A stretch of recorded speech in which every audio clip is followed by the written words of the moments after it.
Dear students, warm welcome. This is the part number 3 of nutrition in animals. In the previous two videos, we discussed about the digestion in the human being. In this video, we will discuss about digestion in the ruminant and also in the bacteria. Ruminants क्या होते हैं या रोमनंथी क्या होते हैं? Ruminants are the animals. They are herbivores in nature and they have number of sac in their stomach, and the largest sac is the rumen here. ऐसे शाकाहारी जिनके आमाशय में दो काफी ज्यादा, तीन मतलब चार टोटल, 1 2 3 4 हिस्से होते हैं, उनको हम क्या बोलते हैं? रुमिनेंट कहते हैं. इनके स्टमक का सबसे बड़ा हिस्सा क्या होता है? रुमेन होता है.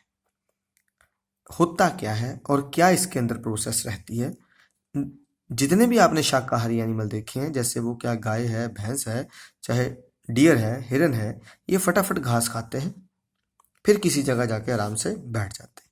उसके बाद बैठ के ये जुगाली करते हैं. क्या करते हैं? कडिंग करते हैं. अब क्वेश्चन ये आया कि ये कडिंग क्यों करते हैं? हम भी तो खाना खाते हैं. हमने कभी कटिंग की? हमने कभी जुगाली की? नहीं ना. तो इनमें ऐसा क्यों होता है? एक्चुअली इसके दो कारण रहते हैं. Number 1, cellulose is very tough to digest. जो सेलुलर न्यूट्रिएंट है, हम जानते हैं कि हमें तो पचता ही नहीं है, सिर्फ इनमें बचता है. बहुत टफ है उसको पचाना. एक तो उसके लिए क्या रहता है?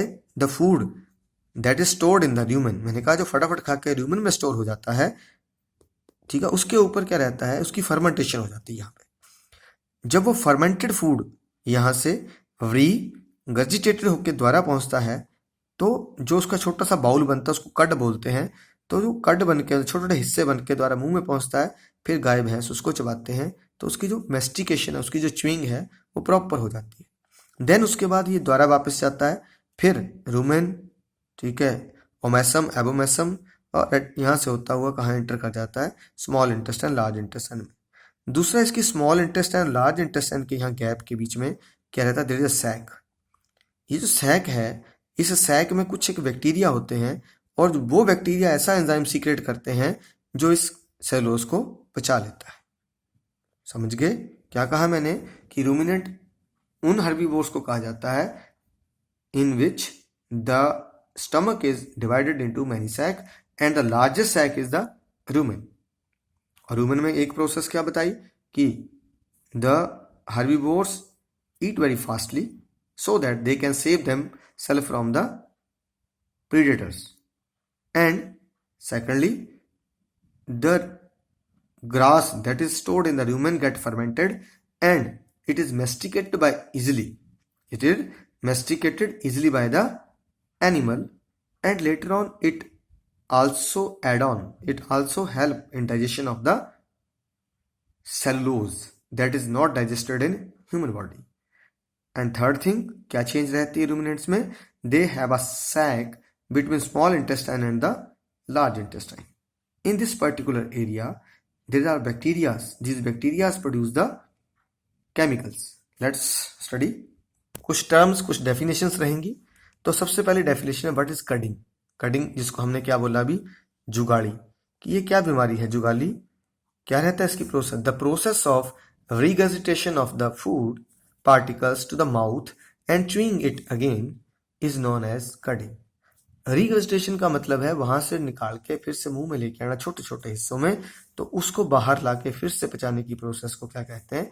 कटिंग कहते हैं. फिर रूमिनेंट्स इनको बोला, the animals those have a special rumen sac in their stomach to store the grass temporarily.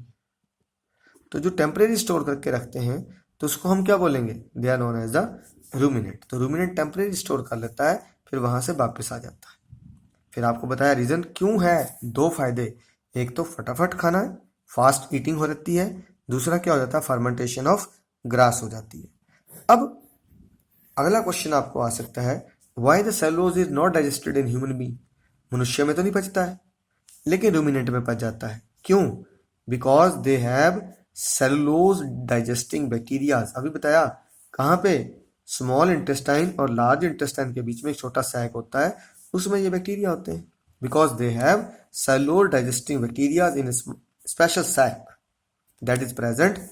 IE का मतलब क्या होता है, ध्यान रखिएगा, IE का मतलब होता है that is, तो that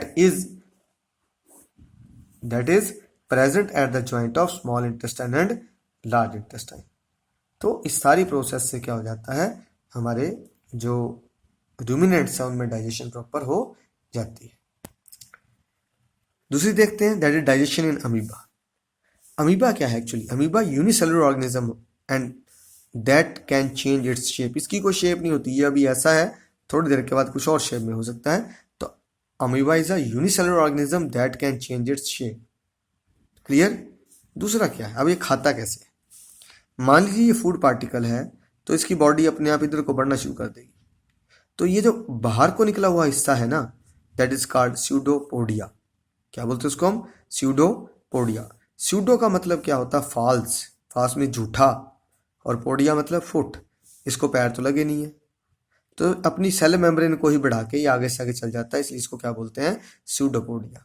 इट एनगल्फ फूड और move with the help of pseudopodia.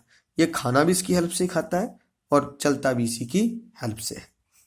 When the food particle is trapped in between the pseudopodia, these two and touch with each other.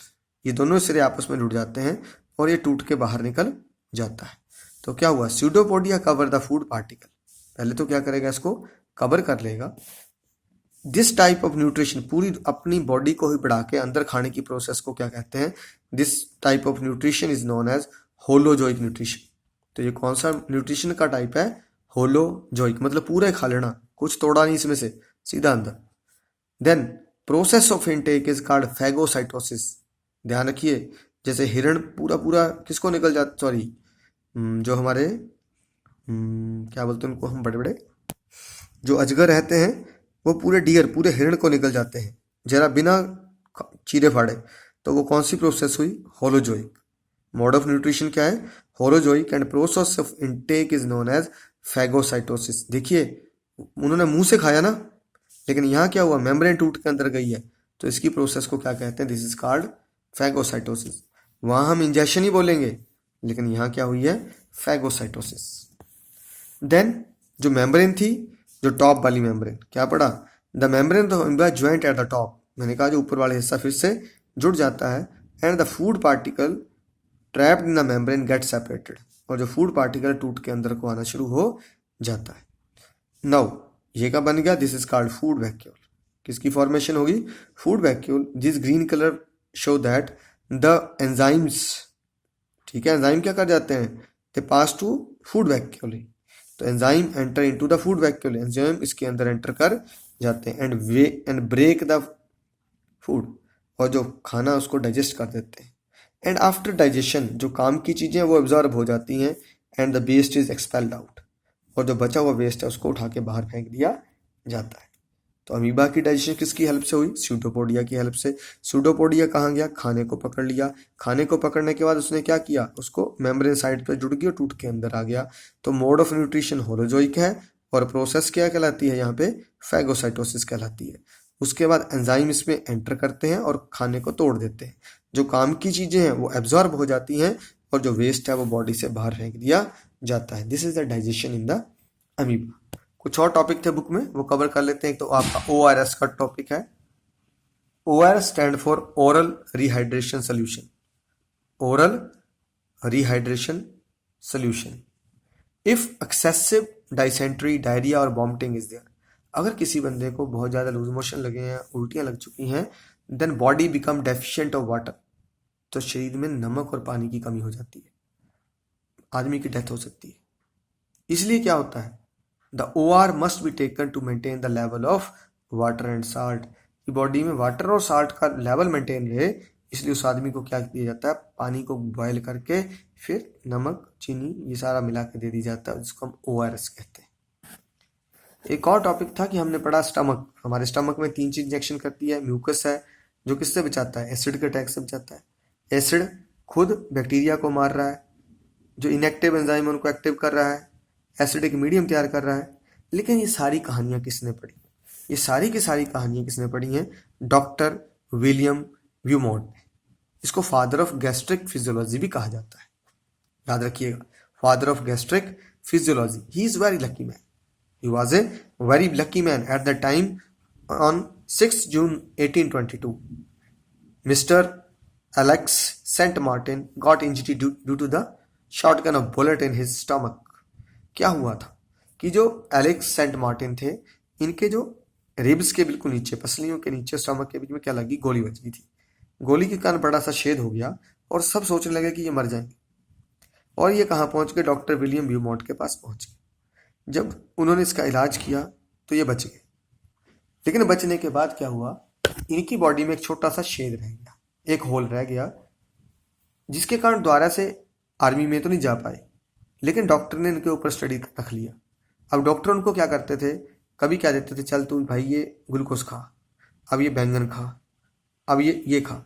जो भी चीज़ उसको खाने को बोलते थे, उस छेद में से बाहर निकाल के देखते थे कि उसकी डाइजेशन कैसे हो रही, और उस छेद में से आंख लगा के स्टडी करते रहते थे साथ में कि अंदर कैसे चर्निंग मोशन हो रहा है, कैसे जूस सेक्शन कर रहे हैं। तो ये सारी की सारी स्टडी किसने की, डॉक्टर विलियम व्यूमोंट ने की है, और उनको फादर ऑफ गैस्ट्रिक फिजियोलॉजी भी कहा जाता है।